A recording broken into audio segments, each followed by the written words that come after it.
Урматтуу эне-аталар, эгерде сиздердин балдарыңыздар телефондон башы чыкпай убактыларын текке кетирип жаткан болсо, анда бул кат келди чыгармасын окуп, бул көлөмү жагынан кичинекей болгону 1 саатта гана окуп кетесиздер, бирок мааниси, тарбиялык мааниси абдан терең болгон чыгарма. Муну окуп, же болбосо балдарыңыздарга окутуп, бир жакшы баягы кеңеш дагы берсеңиздер болот да. Бул абдан ойлондура турчу аңгеме. Бул негизи чыныгы окуянын негизинде жазылган. Баарыбыз билебиз, Чыңгыз Айтматовдун энеси Илгиз Айтматов ал болгону 10 жашка чыкканда согуш башталат, ал атеисттер куракта болот. Согуш учурда жана бой жеткен эр жигиттин баары, чоң кишилердин баары фронтко согушка айдалган болот да. Айылда кемпирлер, абышкалар, аялдар, анан ушундай бир тестер, өспүрүмдөр гана калган болот. Ошол учурда Илгиз Айтматовдун мойнуна абдан чоң 2 айылдын жүгү жүктөлөт. Бул 2 айылга катты жеткирүү. Ошон үчүн дагы бул чыгарманын аты «Кат келди» деп аталат.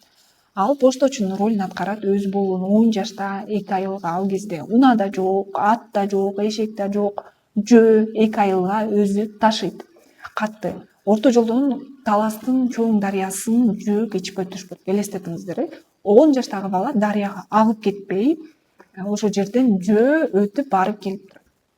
Бир күнү жаан жайт, бир күнү суук. Дарыяны билесиздер, өзүңүздөр кандай баягы муздак болорунчу.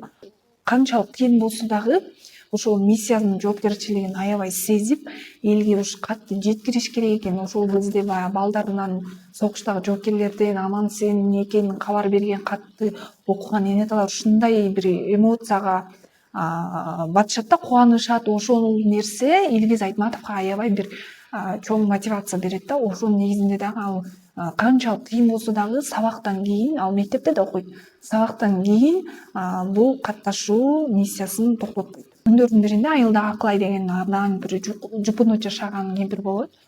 Анан анын 2 уулу тең согушка кеткен болот. Анан уулусунан бир күнү кара кагаз келет.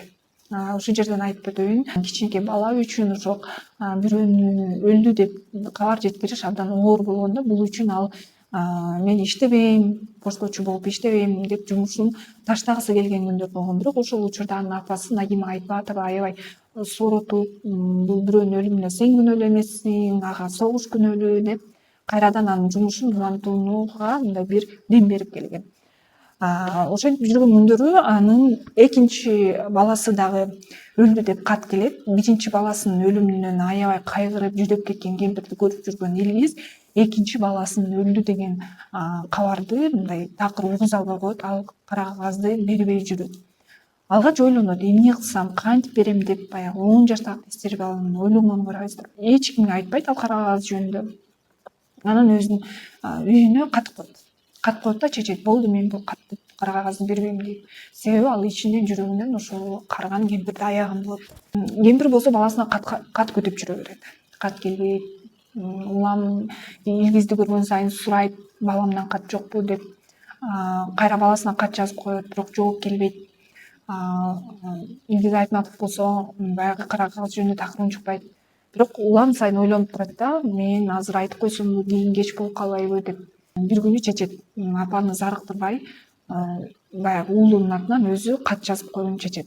Аны уккан кемпир аябай сүйүнөт, балам тирүү экен деп. Ошентип жылдар өтө берет. Анан бир күнү согуш бүтөт. Жеңиш менен аяктайт. Анан пошточу айтат: "Ай, Илгиз дейт, Акылай апанын баласы тирүү экен дейт. Баягы өлдү деп кара кагаз келген баласы тирүү экен, көрсө бизге кара кагаз адашып берип алышыптыр" дейт. Илгиз ишенбейт, сурайт: "Кантип? Көрсө ал деген жарадар болуп ооруканада жаткан экен.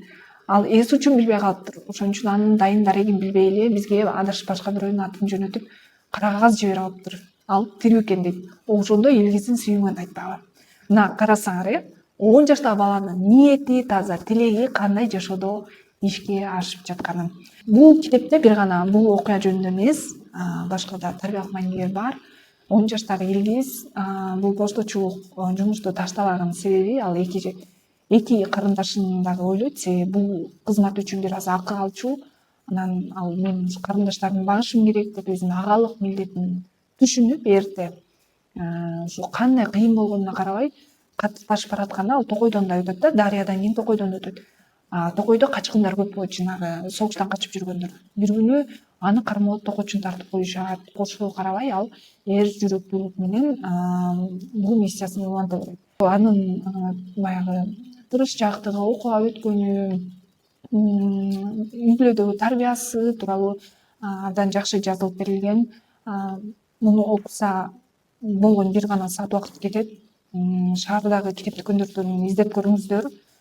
Аты эмне үчүн кат келди деп аталып калганын дагы кызыктуу себептери бар. Мындан башка баягы биз айтып коебуз го, жашоо бумеранг деп, ошол нерсе жөнүндө да жазылган бар. Баарын спойлер кылып айткым келбейт, мен силерге негизги окуясын айтып бердим.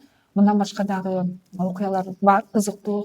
Окуңуздар, эгерде шаардык китеп дүкөндөрдөн таппасаңыздар, китепканалардан издесеңиздер болот. Андан башка жакшы жаңылык, буюрса жакында Улуттук жазуучулар союзу Улуу Тоо басмаканасы менен биргеликте мына ушул кат келдини бир топ тираж менен чыгарганы турат. Анын ичинде орусча, өзбек тилинде дагы чыкканы жатат.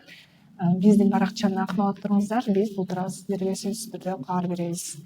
Биздин каналга жазылыңыз, комментарий жазыңыз, бул видео менен бөлүшүңүз. Биз дагы сиздерге кыргыз авторлордун, кыргыз чыгармалары тууралуу көптөгөн видеолорду чыгарып турабыз.